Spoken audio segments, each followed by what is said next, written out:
लोगों की भावनाओं को चोट पहुंचा करके किसको खुश करने का खेल कर रहे हो? कुछ लोगों को बहुत मिर्ची लगेगा, तो वो कृपया करके उसको मिर्ची ना लगे, वो मिर्ची हम लोग से मांग ले। जब सब मुगल यहां आक्रमण करते थे ना, तो उनको सत्ता राजा को पराजित करने से संतोष नहीं होता था।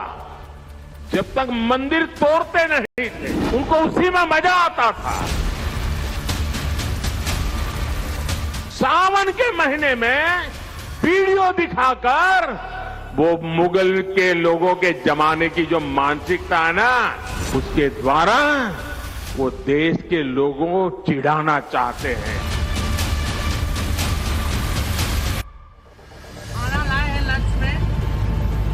आए चुनाव तो हर इशारा देखिए, वोट बैंक के चक्कर वाला मुगलिया सहारा देखिए। देश की राजनीति का सेकुलर अध्याय लिखने वाले महापुरुषों ने कहा नवरात्र के मौके पर कि कई लोगों को मिर्ची लगेगी। आखिर क्यों पीएम मोदी कह रहे हैं कि बात बर्दाश्त के बाहर हो रही है? जब बात बर्दाश्त से बाहर हो जाती है तो लोकतंत्र में मेरा दायित्व बनता है, मैं देश को सही चीजों का सही पहलू बताऊं, और वो मेरा कर्तव्य पूरा कर रहा हूं। अजब हाल हो गया देश की सेकुलर पॉलिटिक्स का। गजब कारनामे हैं सेकुलर झंडा बरदारों के और उनके सरदारों के। कोई नवरात्र के पहले दिन मछली चबाते और दिखाते कहता है मिर्ची लगेगी, तो उससे पहले कोई सावन के दिनों में मटन के मजे लूटता है। जो वीडियो है वो पुरानी है, वो नवरात्र की नहीं है। और देश में जो संविधान है, और भाजपा कहती कि हम संविधान के विरोधी नहीं हैं, तो संविधान ने मौलिक अधिकार दिए हैं। मौलिक अधिकार है क्या खाना है, क्या पीना है, कैसे रहना है, धार्मिक स्वतंत्रता है, सबको अपनी आजादी है। बीजेपी कहती है ऐसा पहली बार नहीं है। पिछले साल सनातनियों के पवित्र महीने में राहुल गांधी और लालू प्रसाद यादव का मटन बनाते हुए वीडियो जारी किया गया था, जिसमें बाकायदा लालू की राजनीति और रेसिपी की प्रशंसा करते हुए राहुल लालू से गुरु मंत्र लेते हुए दिखे थे। लालू जी मतलब चैंपियन है इस चीज के, तो मैंने देखा मैं भी सीख लेता हूँ थोड़ा। कितना डालना है लालू जी? 2 चम्मच। 2 चम्मच।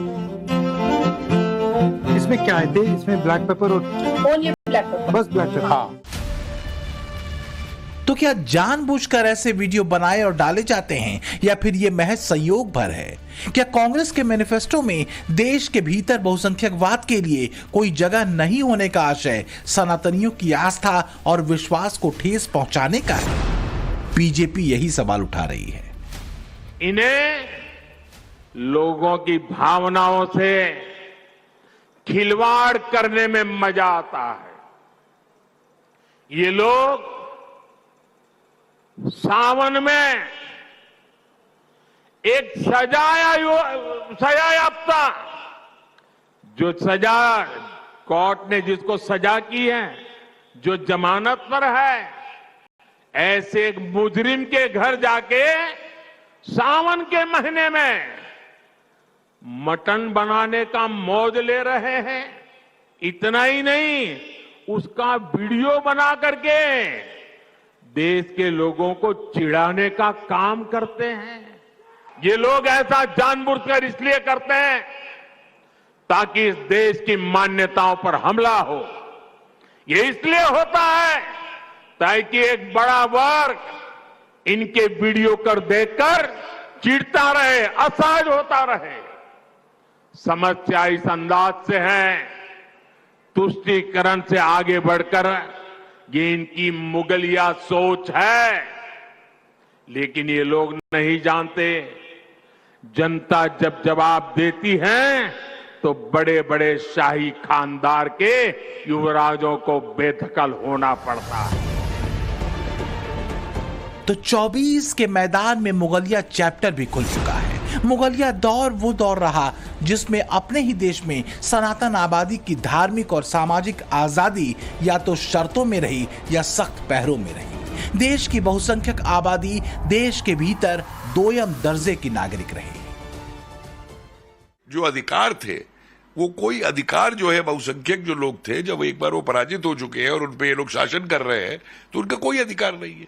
आप देखिए उनकी पुस्तकालय जलाना, या आप दुनिया भर के, जैसे मान लीजिए अपना इसको ही लीजिए, आप नालंदा को लीजिए जो पहले बख्तियार खिलजी के उस समय के अंदर जलाई गई या वो की गई, उसके बाद में जो ये चीज किए गए, इसी प्रकार से तो एक सेकंड रेट सिटीजन बनाने की जो बात है वो बना करके लगातार रखा गया उस पीरियड के अंदर। जब सब मुगल यहाँ आक्रमण करते थे ना, पीएम मोदी के मुगलिया सोच पर प्रहार ने एक तरह से चुनावी दौर में एक नया अध्याय खोल दिया है। क्या वाकई वोट बैंक के तुष्टीकरण की विपक्षी सियासत अब सनातन की आस्था के प्रति मुगलों के नफरती मंशा वाली लाइन पर चल निकली है?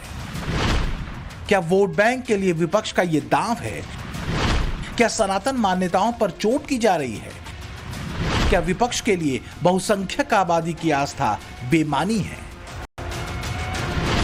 बहस भले तेजस्वी यादव के पोस्ट किए गए वीडियो से शुरू ही हो, लेकिन राहुल गांधी से लेकर ओवैसी ब्रदर्स, अखिलेश यादव, स्वामी प्रसाद मौर्य और तमिलनाडु तक एक लंबी चेन दिखती है, जो या तो सनातन की आस्था पर मौन हो जाते हैं या उस पर किए गए तीखे हमलों को भी पचा जाते हैं, अभिव्यक्ति की आजादी का मुल्लम्मा चढ़ाते हैं।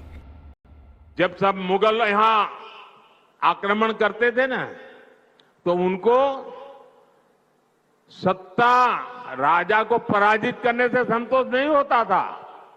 जब तक मंदिर तोड़ते नहीं थे, जब तक श्रद्धा स्थानों की कत्ल नहीं करते थे, उनको संतोष नहीं होता था, उनको उसी में मजा आता था। वैसे ही सावन के महीने में वीडियो दिखाकर वो मुगल के लोगों के जमाने की जो मानसिकता है ना, उसके द्वारा वो देश के लोगों को चिढ़ाना चाहते हैं और अपनी वोट बैंक पक्की करना चाहते हैं।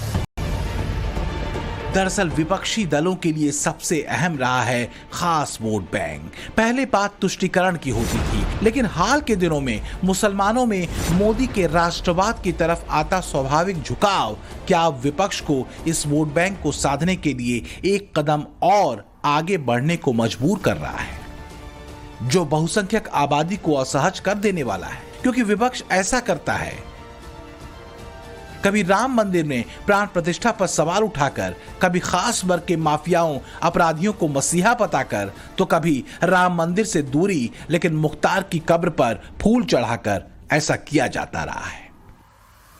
सच यह है कि 2017 से पहले तक तुष्टीकरण के खेल और वोट बैंक की पॉलिटिक्स के मेल को यूपी ने खूब भुगता है। अतीक से लेकर मुख्तार तक ने अपने माफिया राज को वोट बैंक को आगे करके खूब बढ़ाया। कभी समाजवाद के कंधे पर चढ़कर, कभी बहुजनवाद की बाहों में निरंकुश सत्ता माफियाओं को पनाह मिली। यूपी का वो दौर भी मुगलिया दौर से कम नहीं था। आप देख रहे होंगे ना, बड़े बड़े धुरंधर हुआ करते थे पहले। सपा के लोग कैसे उनके सामने दुम दबा करके चलते थे, कांग्रेस के लोग कैसे नतमस्तक हुआ करते थे। जब वे चलते थे तो मुख्यमंत्रियों के काफिले रुक जाया करते थे, मंत्रियों के काफिले रुक जाया करते थे। और सरकार बदली, हमने कहा काफिले कोफिले बंद होने चाहिए भाई, होटल होटल सब बंद कराओ आप। और फिर उनकी गर्मी को शांत कर दिया गया एक ही बार में। कैराना का नाम तो याद ही होगा आपको। 2016 में तत्कालीन अखिलेश सरकार के दौर में यहां से सैकड़ों हिंदू परिवारों के पलायन का मुद्दा देश की सुर्खियां बना था। इसी कैराना लोकसभा सीट से इस बार समाजवादी पार्टी ने इकरा हसन को मैदान में उतारा है। लोगों ने हमेशा फूट डालने की राजनीति करी है और हमेशा समाज को तोड़ने की बात करते हैं। कैराना में पलायन का मुद्दा उठाया जाता है। ये मुद्दा, इस पे central agencies, state authorities, local authorities सब इन्वेस्टिगेट कर चुके हैं। 350 इन्होंने लिस्ट में नाम दिए थे, उनमें से कुल 5-6 लोग यहाँ से बाहर गए हैं, और वो भी जिनके बिजनेस में बढ़ोतरी हुई थी, जो कि हर जगह हमें देखने को मिलता है। जब किसी के कारोबार में बढ़ोतरी होती है तो वो लोग बाहर की तरफ, बड़े शहरों की तरफ रुख करते हैं। इकरा वही कहती हैं जो तत्कालीन समाजवादी पार्टी की सरकार हिंदुओं के पलायन के मुद्दे पर कहती रही थी। पर अगर हिंदुओं में असुरक्षा और पलायन का मुद्दा अहम नहीं था, तो फिर चुनावी मैदान में इसे खारिज भी किया जा सकता था, लेकिन ऐसा हुआ नहीं। आज कैराना की स्थिति क्या है और सियासी हवा किस तरह बह रही है, उसे सुनिए। बिल्कुल खुश हैं व्यापारी। हाँ। और हम तो सब जो है बीजेपी को ही सपोर्ट कर रहे हैं। सपोर्ट करने की कोई खास वजह?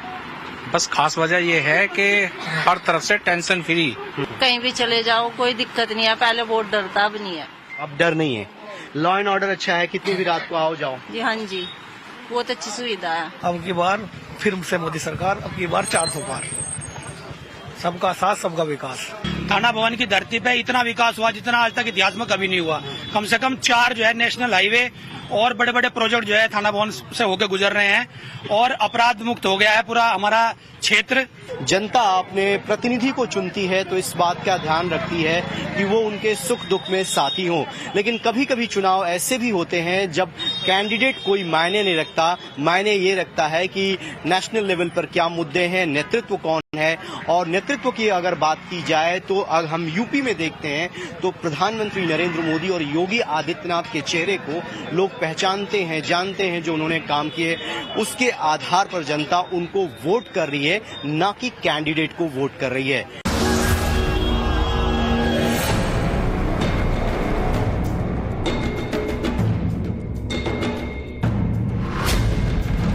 यही बदलाव कुछ लोगों को खटकता है जो सबके लिए है, बिना जाति धर्म के खांचे के, बिना तुष्टीकरण के। और यही बदलाव विपक्षी दलों को निराशा के कुएं की तरफ धकेलता है और घूमकर सुई वहीं अटकती है, सनातन पर हमले या सनातन को चिढ़ाने वाली मंशा की तरफ।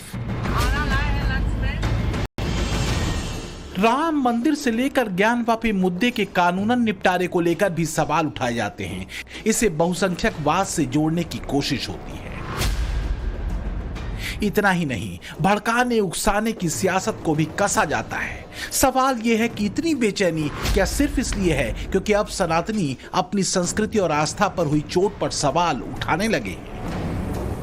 तुमको आजमाया जाएगा। अब कोई हमको जेल में डाल देगा, कोई हमारे घर को तोड़ देगा, कोई हमारी मस्जिद को हमसे छीनने की कोशिश करेगा, कोई जेल में हमको जहर दे देगा। पैगाम क्या मिल रहा है कि तुम हमेशा तैयार रहो बातिल से मुकाबला करने के लिए। तुम हमेशा तैयार रहो बातिल से मुकाबला करने के लिए हर मैदान में।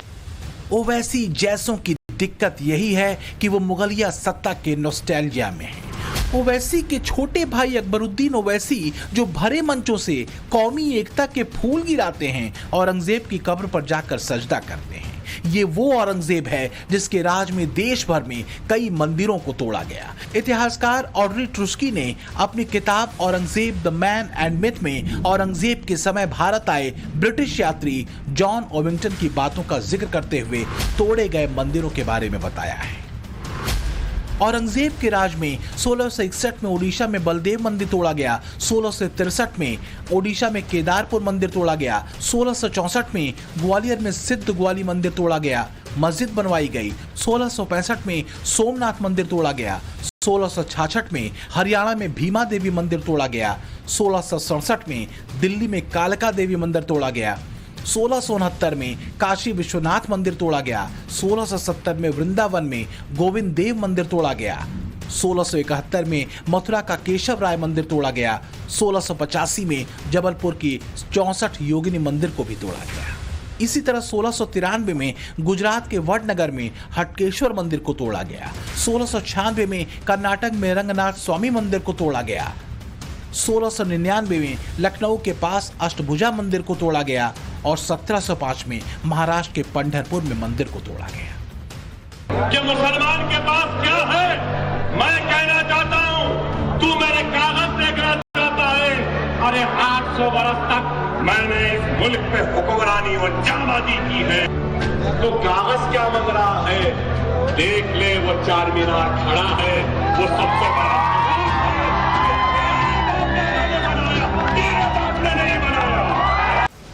लेकिन ऐसी आवाजों और भेद और तलखी से भरे ऐसे मंसूबों पर एक लफ्ज कथित सेकुलरवादियों का नहीं फूटता।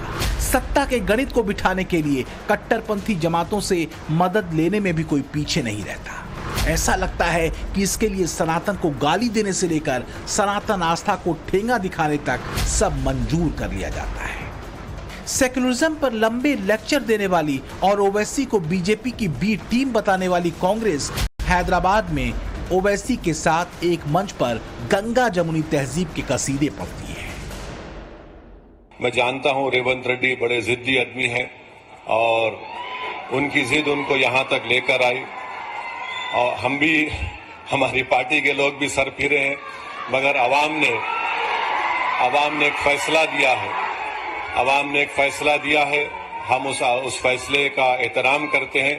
और रेवंत रेड्डी साहब, आप पूरे आराम से 5 साल काम करिए।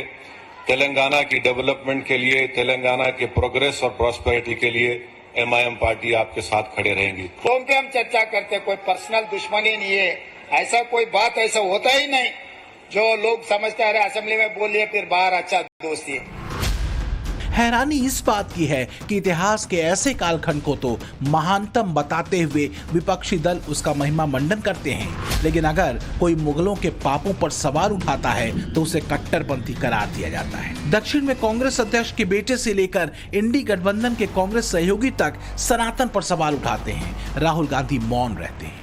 स्वामी प्रसाद मौर्य जब समाजवादी पार्टी में रहते हुए रामचरितमानस पर अनाप शराब बोलते हैं तो अखिलेश को ये स्वामी का व्यक्तिगत बयान दिखता है। इसी तरह बिहार के पूर्व शिक्षा मंत्री चंद्रशेखर के रामचरितमानस पर की गई विवादित टिप्पणी पर सेकुलर तेजस्वी खामोश हो जाते हैं। और तो और बंगाल में ममता बनर्जी रामनवमी पर दंगे को लेकर हिंदू पक्ष को एक तरफा चेतावनी देती हैं। रामनवमी बोले रामनवमी बोली, সেটা হচ্ছে 17 তারিখে ভোটের আগে দাঙ্গা বাঁধানোর খেলা, তারপরে রাম রাম করে আমার রামের প্রতি অশ্রদ্ধা নেই, কিন্তু দাঙ্গা করবেন না, দাঙ্গা করে ভোট করবার চেষ্টা করবেন না। तो क्या कांग्रेस समेत तमाम विपक्षी दलों की सबसे बड़ी दिक्कत यह है कि उनका तुष्टीकरण वाला वोट मोदी के सनातनी दांव ने बेअसर कर दिया? क्या यही वजह है कि जातीय खेमों को बांटने की तैयारी नए सिरे से कथित सेकुलर सियासी जमातों की तरफ से शुरू हुई है? जातीय खेमों में बांट करके लोगों ने सामाजिक ताने बाने को छिन्न भिन्न करने का काम किया था और दुष्परिणाम क्या हुआ? कभी देश गुलाम हुआ, कभी हमारे ऐतिहासिक पृष्ठभूमि से जुड़े हुए आस्था के केंद्र तोड़े गए, कभी कावड़ यात्रा पे रोक लगाई गई, कभी सिख विरोधी दंगे होते हैं। पीएम मोदी ने साल 2022 में 15 अगस्त को पंच प्रण लिया था, जिसमें एक प्रण गुलामी की निशानियों को खत्म करना भी था। प्रधानमंत्री ने अपने संबोधन में कहा था कि हमें हर उस निशानी को मिटाना है जो गुलामी की प्रतीक है। बीते कुछ वर्षों में मुगलिया दौर की निशानियों के नामों को बदला गया, जैसे इलाहाबाद का नाम प्रयागराज हो गया, मुगल सराय जंक्शन का नाम बदलकर पंडित दीनदयाल उपाध्याय जंक्शन कर दिया गया, हबीबगंज जंक्शन का नाम रानी कमलापति जंक्शन हो गया, दिल्ली के औरंगजेब रोड का नाम बदलकर एपीजे अब्दुल कलाम रोड कर दिया गया। इसी तरह मुगल गार्डन का नाम अमृत उद्यान रखा गया। और इससे भी आगे अब बात 2047 के भारत की है और हमारा वायदा है विकसित भारत का। मिशन मोड पर भारत को 2047 तक देश जब आजादी के 100 साल मनाएगा, हम भारत को विकसित देश बनाने के लिए काम कर रहे हैं। मोदी के 2047 के विजन में विकास के साथ सनातन भी है। 2014 से पहले तक जो अनसुना किया जाता रहा, जिसके कंधे पर गंगा जमुनी तहजीब को चलाने और निभाने की एक तरफा जिम्मेदारी डाली गई। दूसरी तरफ वोट बैंक की गोलबंदी किए माफियाओं को खुली छूट मिली। बीजेपी कहती है कि हिंदू देवी देवताओं पर अपमानजनक टिप्पणियों को भी अभिव्यक्ति की आजादी मानते हुए कथित सेकुलरवादी दल मुंह में दही जमाए रहे। अब जब सांस्कृतिक चेतना जागी है, जातीय भेद से कोशिश इस राष्ट्र चेतना को खंडित करने की है। ब्यूरो रिपोर्ट, टाइम्स नाउ, नव भारत।